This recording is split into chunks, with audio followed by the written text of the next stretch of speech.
Buenas tardes con todos.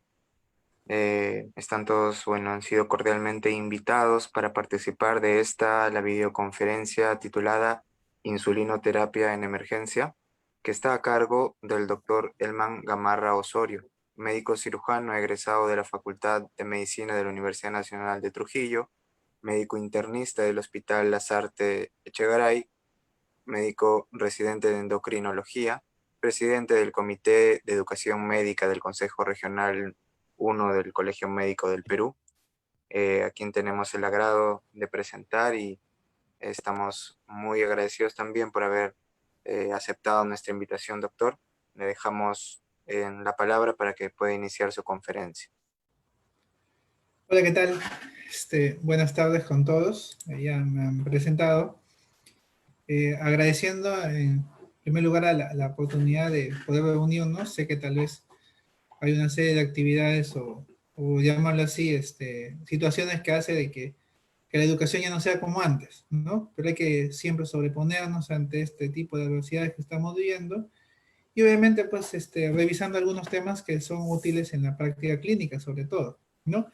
Como es el tema del inicio de la insulinoterapia, ¿no? La insulinoterapia en sí.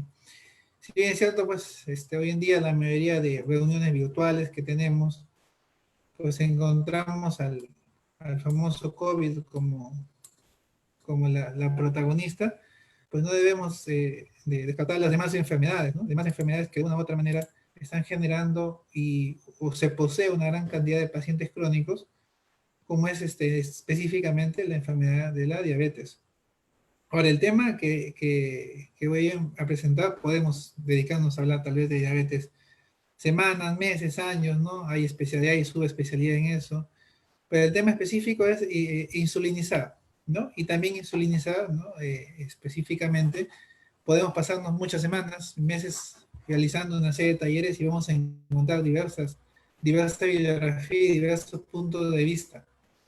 Al menos aquí he intentado traer tal vez en 30, 45 minutos algunos escenarios clínicos en los cuales nosotros debemos utilizar la insulina específicamente en la parte más aguda, ¿no? En la parte de emergencia, ¿no? Que es lo que tal vez van a ver ustedes en la práctica clínica y obviamente van a poder utilizar como herramienta ante un accionar de un paciente. Ahora, como ustedes conocen, ¿no? En general, ¿no? La mayoría de personas escucha insulina y la asocia a diabetes mellitus. No necesariamente siendo esta el contexto, ¿no? O sea, no necesariamente, lo primero que tengo que quitarme de la cabeza es que no necesariamente voy a usar insulina en un paciente diabético. Existen algunas condiciones clínicas en las cuales yo puedo utilizar insulina, ¿no? Administrar esta hormona de manera sintética en pacientes que no poseen la enfermedad de diabetes. Sin embargo, en la mayoría de pacientes que yo voy a utilizar insulina, son aquellos pacientes, como vemos en la presentación, en aquellos pacientes que presentan la enfermedad de diabetes mellitus. Algunas cosas que más o menos organizando, algunas generalidades, estoy seguro que ustedes conocen ya muy bien que la insulina, por qué debemos, cuándo debemos y cómo debemos iniciar. ¿Listo? ¿Cuántos pacientes con coronavirus tenemos ahorita? ¿No? Que es lo que todo el mundo nos tiene preocupados. Sabemos cuánta gente muere. Aproximadamente a nivel mundial, como 12, 13 millones de personas infectadas con coronavirus. Medio millón, más de medio millón, o sea, más de 500.000 personas han fallecido. Pero miremos la otra cifra, ¿no? De pacientes con diabetes, ¿no? En 2017, 425 millones. O sea, esta también es una pandemia, ¿no? Y si nos vemos acá, ¿no? En la parte en celeste, vamos a observar de que en Américas del Sur, ¿no? Y en Central, ya actualmente para el 2020, hablamos de casi 30 millones de personas con diabetes, con el diagnóstico, o tal vez que aún desconocen. Y el porcentaje de aumento es escalofriante, ¿no? Hasta el 62%, que tranquilamente nosotros podríamos hacer con todos los latinos, ¿no? Todos los de América Central y del Sur, podríamos hacer un Perú de diabéticos, ¿no? 30 millones de diabéticos casi para el 2020 entre América Central y el Sur, América del Sur, significa de que es un montón de personas. Entonces es una obligación de nosotros el conocer la fisiopatología, los tratamientos y obviamente cómo lo utilizaríamos uno de los tratamientos, que es la insulinoterapia, en etapas agudas o críticas. No hay mucha diferencia por sexos, sí por edades, ¿no? Antes, tal vez como la esperanza de vida era más corta, veíamos gente con diabetes entre 60, 50 años tal vez, ¿no? O debutaban 30, 40. Pero ahora vemos niños con obesidad, ¿no? Mórbida, y que desde pequeñitos esta obesidad mórbida hace que despierten una enfermedad como diabetes mellitus, y que la esperanza de vida también haya hecho que se desplace el rango de pacientes con diabetes, porque hay gente que a edad avanzada, ¿no? Mayorcitos, adultos mayores, debutan esta enfermedad. Adicionalmente, también se pensaba de que la mayor prevalencia, ¿no? Se encontraba en población urbana, ¿no? Específicamente en la costa, por llamarlo así. Obviamente por el estilo de vida, un poco más caótico, la comida rápida, ¿no? Los malos estilos de vida, el sedentarismo, predisponen a que esta enfermedad se exprese. Pero no, ¿no? Y ha ido de manera creciente, los malos hábitos son fácilmente transmisibles y la población rural de una u otra manera tiende a tener esta enfermedad. Entonces, para el 2045, ¿no? Se estima un aumento muy, muy elevado, ¿no? De personas que a pesar de que viven en zonas rurales, ¿no? Disparen la cantidad de pacientes con diabetes. O sea, tal vez de lo que tal vez hace 10 años, ¿no? En un CERUS no encontrábamos muchos diabéticos, de ahí tal vez de acá en unos 10 años más vamos a encontrar una población mucho más grande de diabéticos y ya de hipertensos que se tienen, ¿no? ¿Cuánto se gasta, no? Porque lamentablemente decimos, yo puedo tener la enfermedad de una u otra manera, por más frío que parezca, por más frío que se vea, pues se necesita conocer cuánto se gasta. Y en promedio en nuestro país, en general, un diabético genera un gasto en promedio entre 2.000 y 3.000 dólares al año, ¿no? Entonces vamos viendo la repercusión económica que también posee esta enfermedad. Porque si está controlada no hay mucho problema, pero si hospitalizamos a un paciente con diabetes por alguna infección, el costo de ir a cama, los antibióticos, el costo del personal que lo atiende, dispara bastante la atención. Entonces es importante, si ya no lo vemos del lado humano, desde el punto de vista frío de la cifra, es importante la prevención y evitar las complicaciones de esta enfermedad y el saber el adecuado manejo, porque el gasto es muy alto a nivel de cada paciente por cada año. Otro problema, ¿no? De que ustedes ya hay muchos que han empezado la experiencia clínica, ¿no? O los que ya están teniendo experiencia clínica, se dan cuenta que todo el mundo llega al hospital y dice, mi familiar vino sano, ¿no? Acá lo han enfermado. Pero que muchas de las personas vienen por, entre comillas, dolores de cabeza, ¿no? Un poquito de náusea y al final llegan con 500, 600 de glucosa. ¿Por qué? Porque desconocemos esta enfermedad. Desconocemos que existe, no tenemos un diagnóstico adecuado. En promedio, en nuestro país, casi el 45-46% de personas con diabetes mellitus desconocen que tienen la enfermedad. O sea, casi la mitad de las personas no saben que tienen la enfermedad. Entonces, ¿cómo vamos a empezar un tratamiento si no tenemos? Entonces, de ahí la importancia de un diagnóstico adecuado de esta enfermedad. E importa, sí, casi entre uno y de acá a unos cuantos años, casi uno de cada 10 personas van a tener diabetes. 46% de los adultos con diabetes están sin diagnóstico, algo más o menos lo que les mencionaba. Al 2040, esta cifra de 1 de cada 11 se va a pasar a 1 de cada 10. 12% del gasto mundial en salud se destina a la diabetes. Y 1 de cada 7 nacimientos se ve afectado por la diabetes gestacional, ¿no? 1 de cada 7 nacimientos. 3/4 de las personas con diabetes viven en países en los que los ingresos son bajos. O sea, si tenemos países en los que el gasto público de inversión en salud es muy, muy pequeña, imagínense pues, ¿no? Que tengamos pacientes con diabetes en estos países en los que se invierte poco en salud, ¿no? Casi medio millón de niños con diabetes tipo 1 y cada 6 segundos, o sea, lo que vamos hablando de acá, ya unos cuantos minutos, cada 6 segundos fallece una persona a causa de diabetes y por sus complicaciones. ¿Todo por qué? Entonces, lo primero que tenemos que saber antes de administrar o pensar en un tratamiento es recordar las bases fisiológicas y fisiopatológicas. Entonces, tenemos una célula que necesita para seguir sobreviviendo energía. Y esta energía tiene como principal fuente a una molécula aparte de ella que es la glucosa, que para que ingrese a esta célula va a atravesar, ¿no? Determinados canales, ¿no? Para que estos canales pasen, se aperturen, ¿no? Va a tener que tener la insulina como principal protagonista. Para que esta insulina se adhiera a un receptor en cada una de las células y logre un pasaje adecuado de las moléculas de glucosa. ¿Qué pasa entonces cuando el paciente o no posee insulina, ¿no? O en su defecto tiene una poca cantidad de insulina? va a suceder lo mismo que este mecanismo de llave cerradura. No se apertura la puerta, o la llave va a estar teniendo que forzarse para que ingrese la glucosa. Y ahí empiezan las complicaciones. Puedo tener la cantidad de energía adecuada a nivel periférico, pero ¿no? Si no es utilizada a nivel celular, mi organismo va a dejar de utilizar energía a través de glucosa de forma aerobia y empieza a pasar a forma anaerobia de buscar energía, donde empiezan las complicaciones.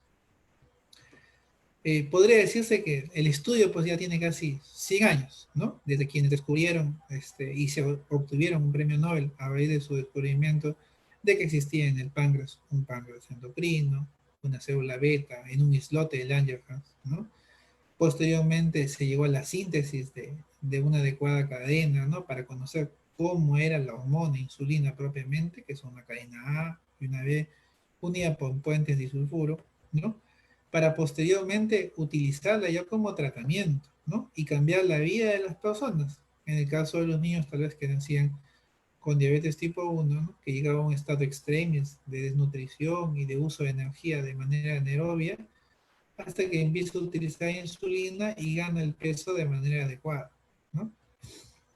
¿Cómo es? ¿Cómo se sintetiza? ¿No? Entonces sabemos que existe una célula beta pancreática, ¿no? Y en el retículo endoplasmático de esta, ¿no? Se sintetizan las cadenas de polipéptido preproinsulina, ¿no? Aproximadamente 110 aminoácidos de la misma, sintetizados en la célula beta del islote de Langerhans, ¿no? Obviamente, al ser un preproinsulina, va a ir generando primero un cambio conformacional de estructura química y posterior escisión de algunos aminoácidos para que llegue hasta molécula casi preformada a una proinsulina, que va a tener, ¿no? A la insulina como parte y el famoso péptido C, que nos ayuda a reconocer casi en todas las ocasiones para diferenciar la insulina endógena, ¿no? Que decir que el propio paciente genera en su cuerpo, de la insulina exógena. Debemos reconocer además que esta insulina que es almacenada, ¿no? Es una hormona anabólica por excelencia. Quiere decir que su única función no es solo la de ingresar glucosa a la célula, es una de las tantas, por lo que es necesario conocer exactamente qué hace la insulina, no solamente ingresar glucosa a la célula, sino otras funciones anabólicas principalmente, que nos va a permitir disponer del aporte necesario de glucosa para los procesos de síntesis que generan o van a necesitar energía. ¿Cómo más o menos se secreta, ¿no? Tenemos una célula beta pancreática, ¿no? Nos acordamos que en esa membrana tenemos un receptor GLUT2 de esa célula beta pancreática que al ingresar va a generar o va a pasar esa glucosa, ¿no? Por un proceso de glucólisis, ¿verdad? Que genera piruvato, se genera mitocondria. Como producto final de estas reacciones, que ustedes bioquímicamente las conocen muy bien, ¿no? Va a generar una glucosa 6-fosfatasa y entra esta glucosa y tras todos estos mecanismos a un famoso ciclo de Krebs. Tras culminar, ¿no? Como toda reacción, como producto final de este ciclo de Krebs, va a generarse una mayor cantidad de ATP. El aumento de la relación ATP-ADP va a generar que se cierre un canal de potasio sensible a ATP, ¿no? Entra la glucosa, sucede una serie de reacciones bioquímicas, ¿no? Que sucede en el ciclo de Krebs y aumenta el ratio ATP-ADP. Este aumento va a generar que un canal potasio sensible a ATP se cierre y por ende se despolarice la membrana de esta célula beta pancreática. Al generarse una despolarización por el cierre brusco de este canal de potasio, va a ingresar calcio. Y este calcio, ¿no? Va a generar que moléculas preformadas, ¿no? El de gránulo de insulina, se adhieran a la membrana de la célula beta pancreática y excreten hacia el torrente insulina. Entonces, entra glucosa, ciclo de Krebs, más ATP, se cierra el canal de potasio, despolariza membrana, ingresa calcio, y las moléculas preformadas de gránulos de insulina, ¿no? Mediante un proceso de exocitosis, son eliminadas según la necesidad al torrente sanguíneo. Tras que esta insulina sale, ¿no? Tras la salida de esta insulina, esta insulina va a viajar hasta los receptores que se encuentran en distintas membranas celulares. este receptor, ¿no? Que es un heterotetrámero, que tiene dos unidades, subunidades alfa y subunidades beta, unidas también por puentes, en este caso disulfuro, va a generar, tras la colocación de la insulina sobre su receptor, una serie de reacciones, siendo la que tal vez para el caso de la exposición humana nos interesa, el ingreso de glucosa. Quiere decir, yo tengo insulina, llega al receptor y la célula hace que la glucosa ingrese, ¿no? Y pueda utilizarla como mecanismo de energía. Adicionalmente, ¿no? Y no por ello menos importante, va a generar síntesis de ácidos, de grasas, proteínas, glucosa y crecimiento y expresión de muchos genes. Por ende, como ya habíamos mencionado anteriormente, la insulina no es solamente una hormona que me va a servir para el ingreso de glucosa, ¿no? Es una de las funciones del transporte, sino también es una hormona anabólica por excelencia. Y esta hormona anabólica me va a generar una serie de reacciones que son necesarias para la vida de mi célula y obviamente de todo un ser humano. Estas señalizaciones, ¿no? Van a generar una reacción de tirosina sinasa que como producto final, ¿no? Va a generar un montón de procesos celulares, apoptosis en disminución, sintetiza glucógeno, sintetiza proteínas y aumenta, ¿no? La formación de células, en este caso la adipogénesis. Que si yo me sobrepaso en la cantidad de ingesta, ¿no? Como más calorías de lo normal, ¿no? La insulina empieza a almacenar una mayor cantidad y empieza a formarse más adipocitos. ¿Cómo se secreta? Sabemos que existe una secreción, por llamarlo así, tipo pulsátil, ¿no? En un ritmo, por llamarlo circadiano. Es un ritmo inicial, ¿no? En la cual tenemos, por decirlo así, dos ciclos, ¿no? Un ciclo crónico, continuo, y un ciclo en picos, ¿no? Que va a irse, ¿no? O va a ir regulando de manera más precisa cada valor de glucosa en sangre. Ahora, imaginando que yo tengo una secreción basal de glucosa y acabando la exposición, ¿no? Salgo, me hago un delivery, una torta de chocolate y este pico de insulina debería ser casi directamente proporcional a la cantidad de glucosa que yo estoy ingiriendo. Eso en el contexto de un páncreas verdaderamente funcionante. En un páncreas que ya tiene una depresión de células beta o células beta que están siendo injuriadas por una resistencia a la insulina, esa cantidad de insulina en la primera instancia va a intentar hacer una mayor cantidad de lo normal para bajar la glucosa que tenemos. O en su defecto, en el caso de los diabéticos tipo 1, no va a existir la secreción de insulina por la célula beta pancreáticas. Entonces, va a requerir un aporte externo. Conclusión, en este gráfico, lo que tenemos que recordar es cuando insulinizamos a un paciente, es que yo debo tener en mi mente que debo tener una secreción, intentar tener un control de secreción basal, ¿no? Intentar en la segunda ocasión, ¿no? Evitar los picos de glucosa. ¿Ya? Entonces yo debo administrar insulina en una secreción basal, simulando la parte fisiológica, y cada vez que yo brinde alimentos, ¿no? Una secreción mayor, ¿no? En picos, para evitar los picos de hiperglicemia. Es decir, simulando lo que generalmente hace el páncreas, ¿no? Liberación pulsátil, continua de insulina para que la glucosa ingrese a las células, y cuando nos alimentamos, una liberación mayor, como dice acá, una concentración que se puede elevar hasta casi 10 veces en 3 a 5 minutos ante el consumo, ¿no? De energía, en este caso de glucosa. ¿Qué hace? ¿No? De todo hace la insulina, ¿no? Inhibe gluconeogénesis, induce lipogénesis, ¿no? Inhibe lipólisis, almacena lípidos, ¿no? Y genera o induce el transporte de glucosa y la síntesis de glucosa. Entonces, un montón de acciones, no solamente el paso de glucosa. Tenemos que recordar además que con el paso de los años hemos visto de que la regulación de la secreción de esta hormona, que es la insulina, no solamente está dada por la cantidad de glucosa que consumimos, sino la cantidad de glucosa que viene a ser sensada. A nivel intestinal, ¿no? Tenemos unas hormonas denominadas incretinas, que por decirlo así, ayudan a la célula beta pancreática, ¿no?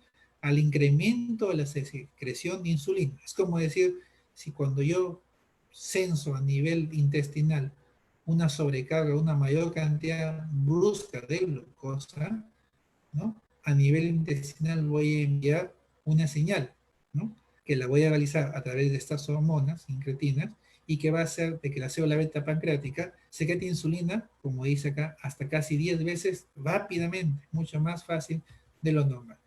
Conocemos que hay dos, entre comillas, cuatro tipos, ¿no? La uno, la 2, la gestacional, y una que engloba toditas las demás. En general, estos tres sí debemos tenerlos en la cabeza. El uno, entre comillas, que ya no tiene células beta pancreáticas que funcionen, ¿no? Y que por ende va a ser, entre comillas, dependiente 100% de la cantidad de insulina. La 2, que tenemos un páncreas que ya tiene una deprivación, una menor cantidad de población de células beta, y peor aún, la insulina que sintetiza tiene que luchar contra la resistencia a esta hormona, que generalmente es el fenotipo de aquel paciente sometido a cargas altas de glucosa, ¿no? El paciente que con el paso de los años no tiene un estilo de vida adecuado, ¿no? Genera una gran ingesta de calorías no adecuadas, sube de peso, se vuelve obeso y genera la resistencia a la insulina. Ese tipo 2. Tenemos la gestacional, ¿no? Acordémonos que tras paso de la gestación, casi la mitad de pacientes, en este caso casi la mitad de mujeres post embarazo, van a desarrollar diabetes tipo 2, ¿no? Porque es una especie de aviso, de alarma, ¿no? Y un montón de otro tipo de trastornos genéticos, específicamente a nivel del receptor, la señalización y la secreción de insulina, ¿no? Y vamos a conocer algunos como son los diabetes tipo modilada, que tal vez no tiene mucho, no viene mucho el caso de la exposición, pero tenemos un montón de tipos de diabetes que debemos ir conociendo, de diabetes mellitus, pero para efectos prácticos tenemos los que ya no tienen casi nada, ¿no? De insulina en su cuerpo, los uno, ¿no? O sea, los que entre comillas son dependientes de insulina, y los que necesitan la ayudita, ¿no? Los que tienen aún una pequeña población de células beta intentando resistir, pero que van a ayudar o van a requerir de un estímulo externo. En este caso, los pacientes que tienen diabetes tipo 2. Ahora, ¿por qué es importante? ¿Por qué yo debo inclinarme a insulinizar? ¿No? Imaginen que estos son ustedes, ¿no? Todos ansiosos, felices, y tienen ustedes un corazón con ganas de bajar la glucosa como sea. Entonces tenemos ahí la glucosa en sangre, y ustedes son estos, ¿no? Y le dicen, elija un arma. Pueden elegir esta, una serie de opciones, ¿no? Para intentar vencer al aumento de glucosa en sangre. Entonces, es lo mismo sucede en la práctica, ¿no? Tenemos un montón de fármacos que me pueden ayudar a disminuir la glucosa en sangre en el caso de los pacientes tipo 2, ¿no? Específicamente. Generalmente la mayoría de ellos son fármacos, tabletas, pastillas, por llamarlo así, bruscamente, ¿no? Y el paciente no quiere usar esta última opción, la insulina. ¿Por qué? Porque obviamente en la mayoría de casos la administración de la insulina es vía parenteral, ¿no? O sea, vamos a tener que inyectar a un paciente. Por eso que el paciente no desea. Una cosa es el manejo agudo y otra cosa es el manejo crónico. Entonces, en general, yo tengo un paciente, pero yo encontrándome ante un paciente con glucosa elevada, tengo una serie de opciones, de las cuales la que vamos a hablar hoy día es la insulina, que vamos a tener también un montón de tipos. Con el paso del tiempo en un paciente diabético, imaginando que ustedes hubiesen optado por una terapia oral, va a tener, ¿no?, una disminución en la posibilidad de ser utilizado. Van a tener que darse cuenta que si es que no utiliza bien la terapia farmacológica oral, van a terminar utilizando insulina. Teniendo en cuenta además que al momento que ustedes hagan el diagnóstico de diabetes, específicamente en un paciente con diabetes mellitus tipo 2, casi 51% de células beta solamente están funcionando. Sí, casi la mitad de células beta ya fallecieron, ¿no? Y cuando se den cuenta, y este paciente ya pasó por prediabetes, y algunas complicaciones macro y a veces hasta microvasculares, ¿qué es lo que a usted les va a llegar específicamente a la emergencia? Alguien que desconocía que tenía la enfermedad y que según él era totalmente sano, que todo empezó hace algunos días, pero ya cuando llega, ¿no? Tiene alguna complicación ya, renal, retiniana, cardíaca, en fin. Y algunos terminan utilizando, ¿no?, insulina de manera crónica, en bombas de inyección, que tal vez es algo más, ¿no?, más reciente, entre comillas, más fino, ¿no? O a veces, ¿no?, optan hasta el último por usar la terapia oral, ¿no? ¿Es bueno o no? Independientemente de la forma que yo utilice para bajar la hemoglobina glicosilada, en este caso la glucosa, me va a disminuir complicaciones microvasculares, ¿no?, complicaciones periféricas, muertes relacionadas, infartos, accidentes cerebrovasculares. Quiere decir, yo bajo glucosa y disminuyo complicaciones. Entonces, si yo me pongo a pensar cuál de todas las armas sea la ideal, siempre, siempre, independientemente del tipo, muy bien usada, ¿no?, la insulina es una de las mejores opciones. Ahora, en la fase aguda, ¿qué pasa? ¿No? Porque esto es más que todo lo que vemos en la fase, estos fármacos lo vamos a ver en la consulta externa en general. Pero ¿qué pasa en la fase aguda, en la emergencia? ¿No? Tenemos miedo a veces a bajar la glucosa. Este estudio antiguo ya, ¿no? Casi 10 años tiene, dice distribución del promedio ponderado del punto de corte de acción ante la hipoglicemia. O sea, en español, recién, ¿cuánto tiempo tiene que pasar? ¿Ya? ¿Cuánto tiempo tiene que pasar para que yo recién diga voy a bajar la glucosa? Entonces, recién empezamos a actuar, el 32% de personas recién actúan, ¿no? Aún, perdón, aún el 30, ahí existe inacción a veces, 180 de glucosa, y dicen, no, mejor que lo vea el siguiente turno, ¿no? Y a veces vemos pacientes con más de 300 de glucosa y aún así no nos animamos, ojo, estas son las UCIs, ¿eh? Y en NOUCE, no nos animamos a bajar glucosa. Es cierto, cuando vemos ya pacientes con 400 de glucosa, creo que es evidente, ¿no? Que tenemos que descenderlo. Pero miren, gente con más de 200 de glucosa decimos, no, todavía hay que esperar. No, la glucosa tiene que descender. En la fase aguda, en la emergencia, la hiperglicemia es tóxica. Genera una mayor mortalidad, ¿no? Hiperglicemia y mortalidad, ¿no? Entonces, a mayor cantidad de glucosa, o también todo extremo es malo, como siempre, ¿no? La hipoglicemia, ¿no? Pero específicamente la hiperglicemia, cuando los valores de glucosa sobrepasan los 300, en una unidad de cuidados intensivos hablamos casi de 40%. ¿Y cuánto multiplica la posibilidad de morirme, ¿no? Si yo tengo solamente hiperglicemia, ¿no? Si yo soy normoglicémico al iniciar una UCI en promedio, 1.7 veces voy a morir. Si yo era diabético y pero me la controlan, a pesar de eso, ya 3 veces la posibilidad de que fallezca, pero yo recién me están haciendo el diagnóstico o aún no me controlan la hiperglicemia, como vemos acá, que a veces demoramos en controlar la hiperglicemia, fallecen hasta 6 veces. Es una relación altamente significativa, un estudio de hace ya casi 20 años. Entonces, en general, sea o no sea diabético, la hiperglicemia es un marcador de alta mortalidad. Es por eso que en la emergencia nosotros tenemos que decir, paciente con glucosa alta, tenemos que controlarla, independientemente sea cual sea la causa que generó la hiperglicemia. ¿Por qué? Porque el evento agudo, sea o no sea diabético, va a generar estrés. Hiperglicemia es casi sinónimo de un estrés fisiológico, ¿no? Como respuesta a una serie de hormonas contrarreguladoras que en este momento mi cuerpo ante un estrés va a requerir una mayor cantidad de energía. Y como mi cuerpo tal vez no esté preparado a ese estrés metabólico, empieza a salir la epinefrina propia, el cortisol propio y todas las hormonas contrarreguladoras que al no poder sacar glucosa normal, va a sacar ácidos grasos y la glucosa propia que tenía almacenada. Producto, ¿no? Hiperglicemia, que va a generar un estrés oxidativo, injuria miocárdica, hipercoagulabilidad, por ende una mayor posibilidad de trombosis, accidentes cerebrovasculares, infartos agudos de miocardio, genera una mayor cantidad de inflamación, una disfunción endotelial. La hiperglicemia es dañina y tóxica, es por eso que debemos tratar. ¿Qué me dicen todas las guías? ¿No? Todas las guías me dicen, oye, ¿hasta cuánto yo puedo aceptar o tolerar de valor de glucosa? Y volvemos un poquito y nos acordamos, oye, mira, acuérdense que hay gente que en las UCIs, ¿no?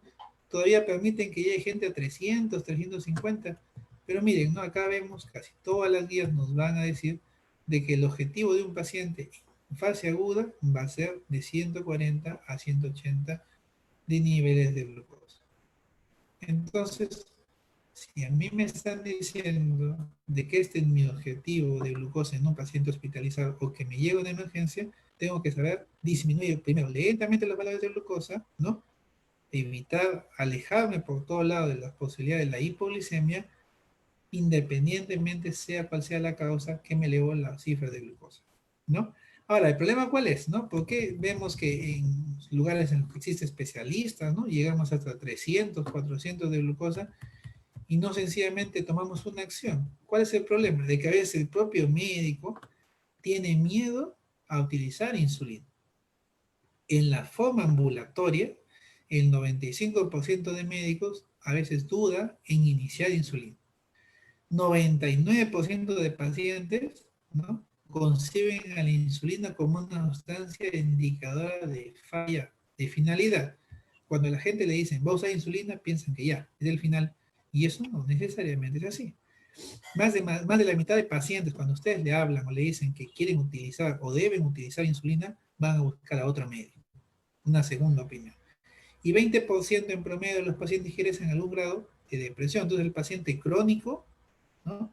En este caso, que le digan que va a tener que utilizar insulina ahorita en la emergencia y después tal vez para toda su vida, entra en algún grado de depresión, ¿no? Entonces, ¿qué es lo más importante? Que el médico acepte usar la terapia con insulina. Y para ello tiene que conocer muy bien para estar seguro de lo que va a indicar.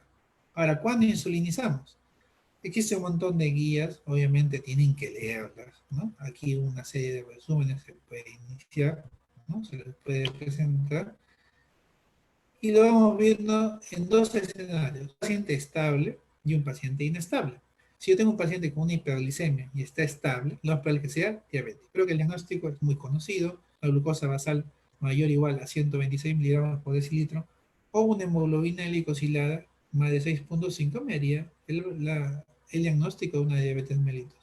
Ahora, si esta hemoglobina glicosilada ya no es 6.5 nada más, que es el límite, sino es 7, 8, 9, 10, obviamente con fármacos como metformina, que tal vez es lo más utilizado, y es uno de los pilares del tratamiento de la diabetes vía oral, ¿no? Junto obviamente a las medidas higiénico-dietéticas, ¿no? El control metabólico de la dieta, u otros fármacos orales, cuando sobrepasa la hemoglobina glicosilada para algunos de 10 y para otros de 9, sí o sí yo debería utilizar insulina, ¿ya? No solamente para la ADA, ¿no? Para la LAD, y casi todas me dicen que cuando la hemoglobina le pase de 9, ese paciente debería utilizar insulina. Doctor, pero el paciente es demasiado bueno, ¿no? Hace todo este comportamiento, ¿no? Tras un diagnóstico de diabetes, tras ingreso de emergencia, se haya medidas higiénicas dietéticas adecuadas, hace actividad física, duerme sus 6 a 8 horas, ¿no? Evita el alcohol, el cigarrillo. Entonces va a ir disminuyendo sus valores de glucosa, sí, pero tal vez necesite, porque acordémonos que tiene ese paciente un páncreas que ha sido estresado, ha sido, por decirlo así, exprimido a su máxima posibilidad de actividad. Acordémonos nuevamente que al momento del diagnóstico, casi el 50% de células beta ya murieron.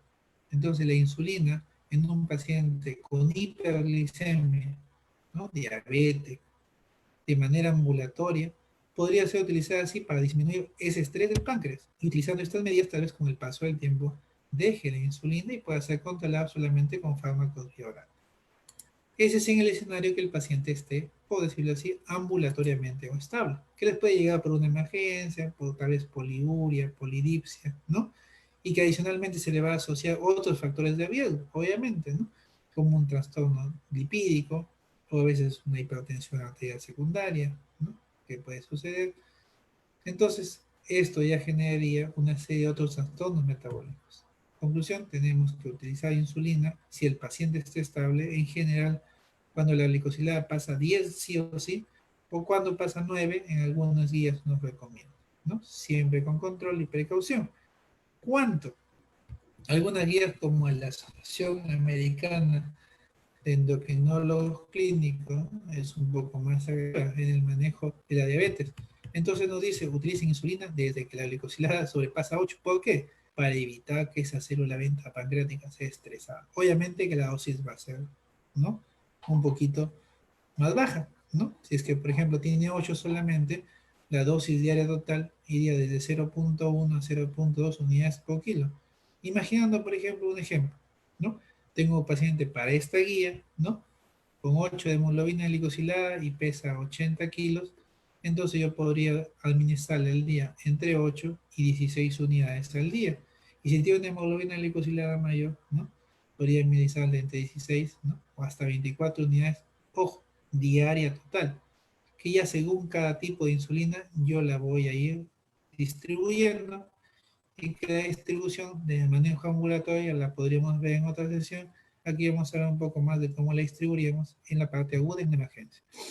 Entonces, más o menos, ¿no? Podríamos considerar con glicosiladas más de 10, ¿no? 12, ¿no? Más de 10. Cuando hay síntomas de hiperglicemia, que significan que este páncreas está siendo exprimido al máximo, una glucosa plasmática tal vez de 300, tal vez ustedes están alejados de una zona tal vez haciendo serums, no tienen una glicosilada, pero casi las equivalencias, ¿no? 300 de glucosa, no, caramba, ya tiene dos glucosas basales de 300, entonces el paciente debería iniciarse la insulina, ¿no? Signos de catabolismo, pérdida de peso, cetonuria, o asociar algunas infecciones, como la tuberculosis, ¿no? Infecciones activas como pie diabético, polineuropatías y obviamente la gestación es una de las indicaciones. Ahora, la insulina no solamente la voy a utilizar, que es lo más común, de forma subcutánea, la puedo utilizar en forma endovenosa también. ¿En cuál? ¿En quién? ¿En qué se me viene a la cabeza? Lo primero, lo más común, yo voy a utilizar insulina endovenosa en el paciente altamente crítico, en un paciente con una crisis hiperglicémica, ¿no? Como cetoacidosis diabética, un estadio hiperosmolar, en un paciente séptico o sometido a una cirugía. Imaginamos un paciente con 300 de glucosa que viene por una colangitis y que tiene que ser ingresado a una cirugía de emergencia, pues debería utilizar insulina endovenosa. Es una cirugía grande, ¿no? Mayor, como una cirugía miocárdica. Es una hiperglicemia en un paciente tras infarto o un shock cardiogénico. En una mujer en trabajo de parto que se le eleva la glicemia. Es una diabetes tipo 1, ¿no? Obviamente en NPO. Es una hiperglicemia por alta dosis de glucocorticoides, ¿no? En el operatorio, trasplantados de órganos y en pacientes con terapia nutricional parenteral deberían recibir insulina endovenosa. Ahora, imaginando que ustedes la inician un paciente de insulina, no necesariamente significa que sea diabético. Por ejemplo, un paciente que sufre de una artritis, ¿no?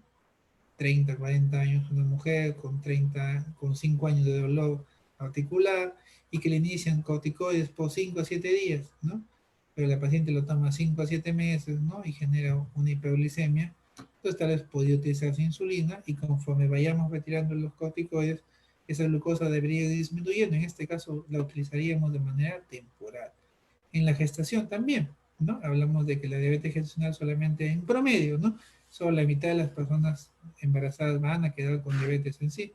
Entonces, tal vez solamente durante el proceso de gestación utilicemos insulina. Obviamente, el metabolismo de casi todos los fármacos vía oral para el manejo de la glucosa es hepático. Entonces, en infecciones como la tuberculosis pulmonar o otro tipo de tuberculosis, es ideal el uso de insulina a través, ¿no? Insulina más que fármacos vía oral. Sin otras comorbilidades, o tal vez utilicemos insulina de manera permanente, ¿no? Cuando tengo una diabetes ya de tiempo prolongado, cuando existe una falla renal crónica, ¿no? O tal vez el paciente acepte, ¿no? De una primera instancia colocarse insulina en lugar de estar tomando una serie de medicamentos vía oral. ¿Qué debo tener en consideración? La edad. No es lo mismo iniciar la insulina a un paciente de 30 años que un paciente de 80 años, ¿no? Que el paciente sepa utilizarlo cuando yo le dé de alta. El riesgo de polisemia. Tengo un paciente de 30 años con un riñón que funciona normal o un paciente de 70 años que tiene una falla renal crónica, ¿no? Entonces ahí el riesgo de polisemia y la edad es un factor para no usar insulina en altas dosis. La presencia de complicaciones de otros órganos, como puede ser la renal, complicaciones cardiovasculares y el estado de salud en general de cada paciente. Entonces, tenemos que tener varias consideraciones antes de utilizar insulina, porque eso no es una receta de cocina, sino es de una u otra manera una valoración del paciente en base a algunos criterios ya previamente predeterminados. Ahora, como inicio, nuevamente nos acordamos, ¿no? Tenemos que tener un patrón bifásico, decimos, ¿no? Un patrón basal, ¿no? Que va a permitir tener la glicemia controlada. Ojo, estamos hablando en emergencias entre cifras entre 140 y 180, ¿ya? 140 y 180 es mi objetivo en un paciente en una emergencia. Entonces yo debo tener una insulina basal y cada vez que se alimente o cada vez que el paciente tenga la elevación de la glicemia, debería utilizar, ¿no? Una secreción adicional de corta duración, ¿no? Que va a ser lo que denominamos un patrón bifásico. Un basal y un bolo de insulina, ¿no? Que va a disminuir la hiperglicemia cuando la glucosa sube bruscamente. Tenemos en el mercado una serie de fármacos, una serie, perdón, de insulinas que va a ser clasificada principalmente por su tiempo de inicio y su duración, ¿no? Siendo ultra rápidas las que se desaparecen en un par de horas, las rápidas en un poquito más de tiempo, las intermedias que pueden dar de 12 hasta 20 horas, y la duración prolongadas, ¿no? Que puede dar en la mayoría de los casos hasta casi un día. Y las mezclas, ¿no? que dentro de su combinación me viene una de acción prolongada en un 70%, 30% de ultra rápidas o rápidas, ¿no? Que entre comillas intentaría asimilar con una sola inyección la administración basal y un pico, ¿no? Que se va a ir liberando lentamente. Pero por decirlo así, la desventaja de las mezclas sería de que el paciente debe ser un paciente muy adecuado en su dieta, ¿no? O sea, a la misma hora debería desayunar, almorzar, cenar, para evitar algún inconveniente. Más o menos gráficamente cuánto tiempo de acción dura, ¿no? Ahora, en la fase aguda, nosotros vamos a utilizar prácticamente dos insulinas, ¿no? Lo que más tenemos a la mano y también población económica. La regular, ¿no? Es una acción más corta, ¿no? Que es esta de acá, ¿no? Y la versión intermedia, la insulina NPH, que me cubren hasta 12 18 horas. ¿Qué me dicen las guías sobre el uso de insulina a nivel, en una emergencia, ¿no? Cada una de estas guías nos pone una serie de algoritmos distintos y vamos a poner un ejemplo, ¿no? Me viene un paciente, ¿no? Se me viene a la cabeza a unos 60 años, con polidipsia, polifagia, poliuria y pérdida de peso, ¿no? Que hasta el momento desconocía que tenía diabetes mellitus. Tolera la vía oral y regula el estado general, ¿no? 60 años decimos, ¿no? Y que viene por la emergencia, tal vez con un poquito de problemas, con la polidipsia, poliuria, un poco asustado, viene por emergencia, ¿no? 5 o 6 de la tarde, y usted le toma una glucosita, 200, ¿no? Al azar. Y tiene una hemoglobina glicosilada, le toman al instante, 8%, si es que tiene ningún laboratorio que se pueda controlar. Entonces, en el caso de ese paciente de comidas que tiene síntomas ya más, ¿no? Crónicos, subagudos, podríamos llamarlo así, sin ninguna complicación hemodinámica consciente, entonces es un paciente que ya me está haciendo un debut de diabetes. En este caso, este paciente yo podría iniciarle insulina vía subcutánea, porque hemodinámicamente este paciente está estable, ¿no? ¿Cuál sería mi meta al momento del paciente? Señor, usted va a iniciar insulina, le decimos, ¿no?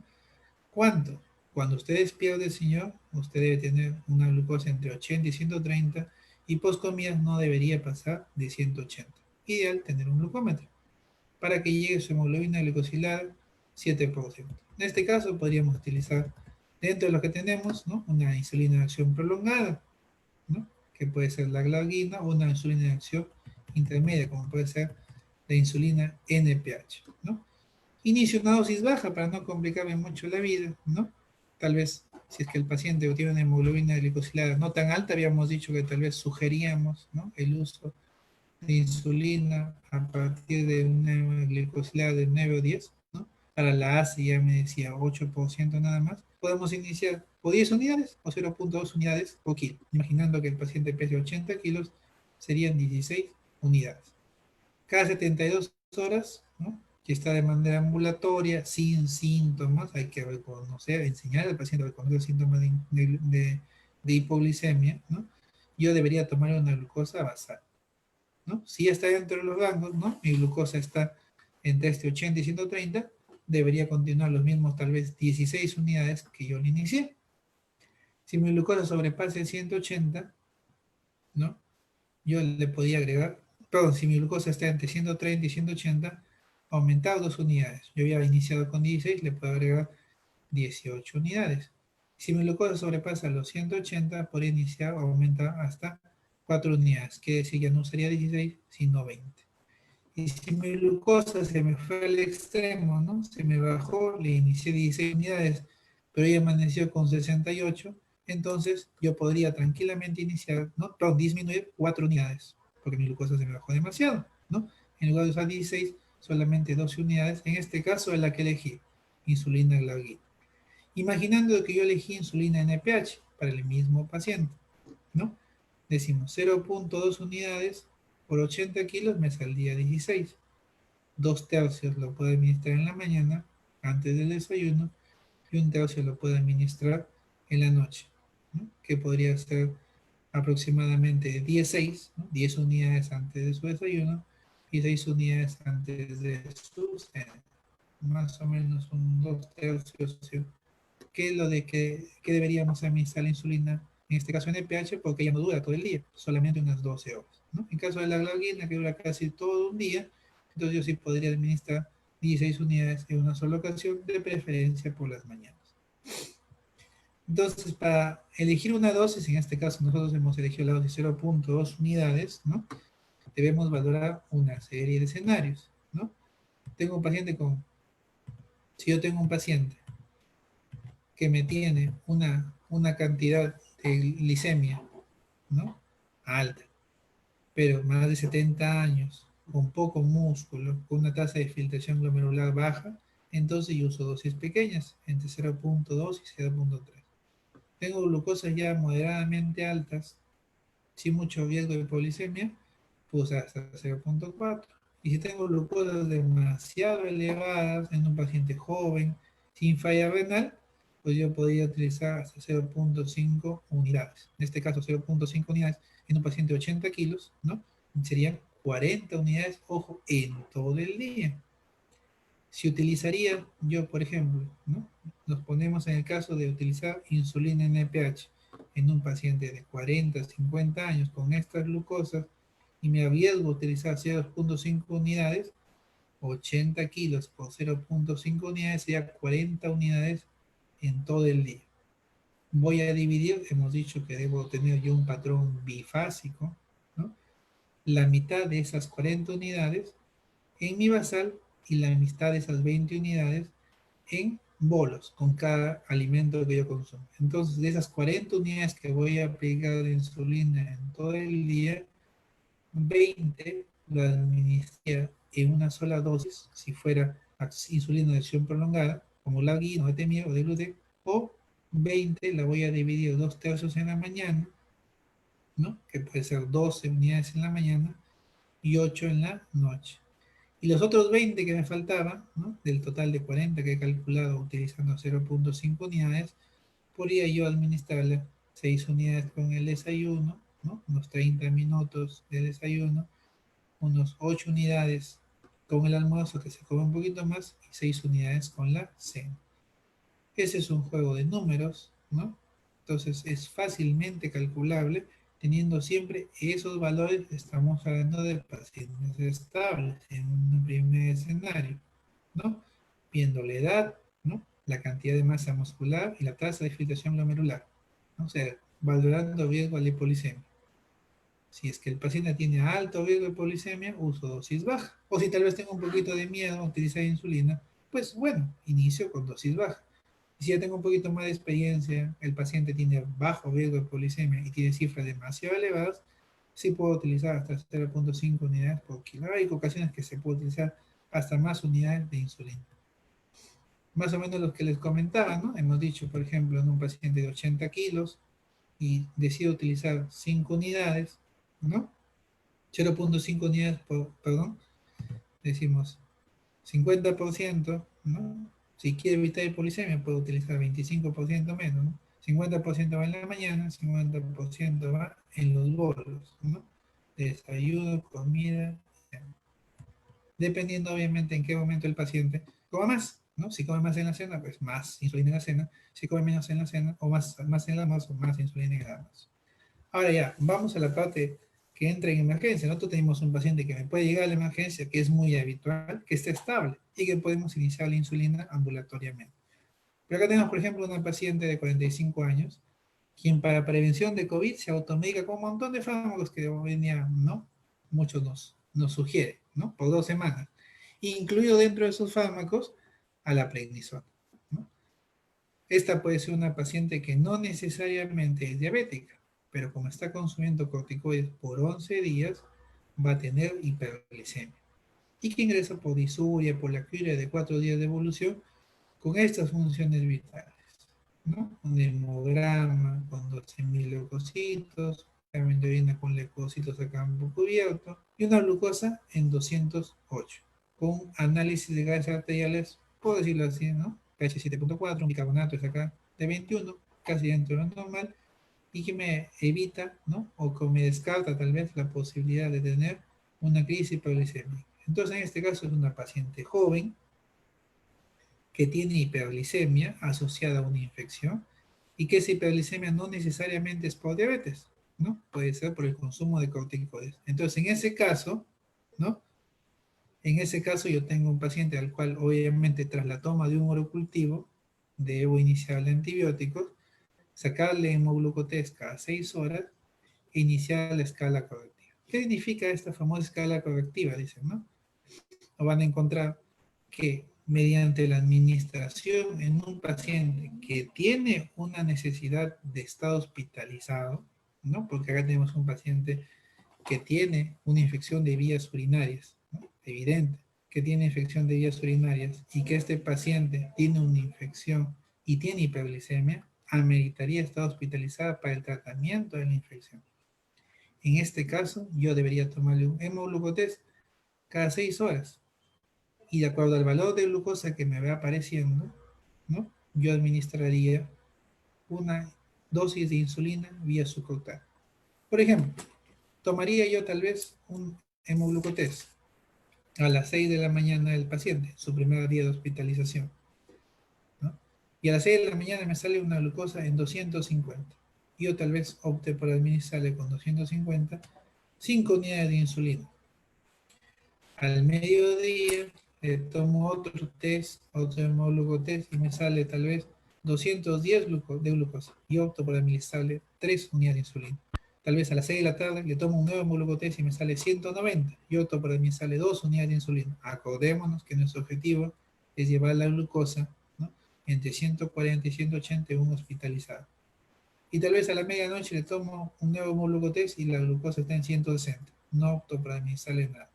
Entonces, a lo largo del día, ¿no?, en 24 horas he administrado 10 unidades de insulina.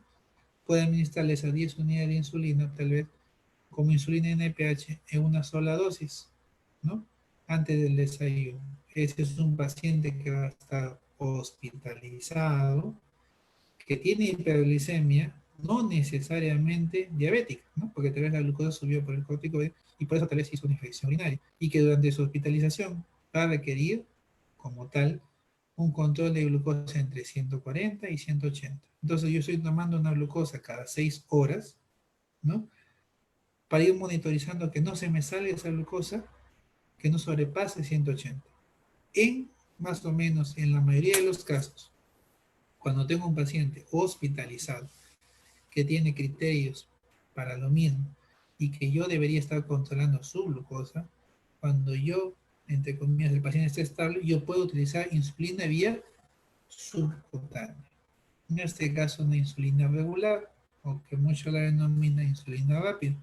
Y cuando yo tengo un valor de glucosa entre 180 y 199, en promedio la gente administra 2 unidades de insulina vía subcutánea. Cuando tienen un valor entre 200, ¿no?, y 249, 3 unidades.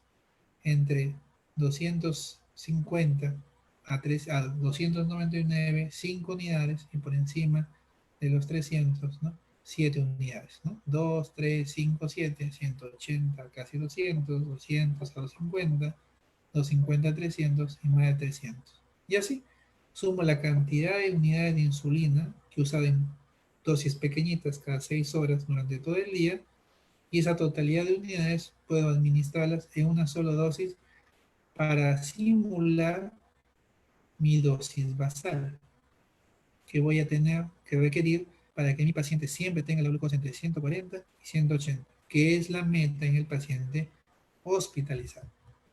Ahora, ¿qué pasa cuando el paciente no es estable, ¿no? Entonces, los dos escenarios anteriores me han llegado un paciente con síntomas que no es de emergencia, ¿no? En este caso, una paciente con síntomas, con hiperglicemia, tal vez no sea diabética, es lo más probable, ¿no?, pero tiene hiperglicemia también, ¿no?, que amerita hospitalización, que amerita el manejo de las glucosas, que conforme vayamos retirando esa prednisona que le dieron, tal vez ya no requiere insulina, ¿ya?, pero que amerita el manejo de la glucosa para evitar las complicaciones que hemos visto cuando la glucosa sobrepase 180. Pero ¿qué pasa cuando ya tenemos una paciente o un paciente que está inestable, ¿no? Entonces, ejemplo 3, me viene una mujer de 35 años que ya tiene el padre y madre diabética y ella nunca se ha hecho una prueba, que es lo más común. Y que desde hace 3 meses refiere polidipsia, asociada a pérdida de peso. Y hace 4 días tiene disuria y polaquiuria, taquicárdica, taquipneica, ¿no? Taquicárdica, taquipneica, hipotensa,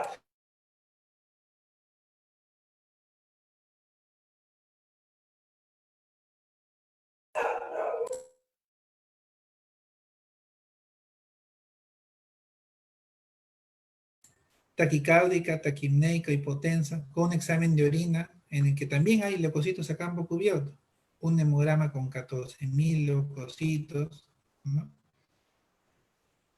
11 bastones y una glucosa en 318. Entonces, cuando yo tengo un paciente inestable y con una glicemia que sobrepasa el valor de 250, yo ya tengo que plantearme una crisis hiperglicémica, ¿no?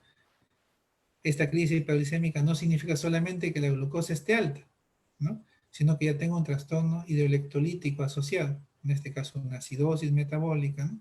pH de 6.9 y un bicarbonato de 7. En este caso yo estaría frente a una cetoacidosis diabética, de un paciente que ha debutado con su diabetes y que tal vez el desencadenante ha sido una infección urinaria. Por el contrario, si la glucosa sobrepasara los 600, ¿no? y no tuviera una acidosis en el análisis de gases arteriales, hablaría ahí un poco más de un estado hiperosmolar hiperglicémico, ¿no? En este caso, como hemos visto en los criterios, este paciente enclavaría en que debería utilizar insulina, sí también, pero al ser un paciente inestable y está ante una crisis hiperglicémica, específicamente una cetoacidosis diabética, yo debería utilizar insulina endovenosa. ¿Cómo la uso? ¿No? ¿Qué es lo que tendría que hacer en estas circunstancias? Lo más común, ¿no? No hay cosas demasiado distintas que debemos descubrir en un paciente con una cetoacidosis diabética o un estado hiperosmolar hiperglicémico, que es teóricamente la mayor emergencia. Nosotros tenemos que tener en la cabeza que la insulina debe ser administrada endovenosa. Si yo tengo un paciente que clínicamente, ¿no? está taquipneico, taquicárdico, con una respiración tipo Kussmaul, con glucosa de 300, 400, y yo no tengo la posibilidad de un análisis de gases arteriales, ¿no? medir electrolitos, ese paciente debería ser referido. Porque en un paciente con cetoacidosis diabética, ¿no? o un estado hiperosmolar, pues el estado acidótico propiamente puede tener tal vez enfrentado a este trastorno una hipocalemia. Y eso yo no lo voy a poder controlar sin un adecuado monitoreo de electrolitos.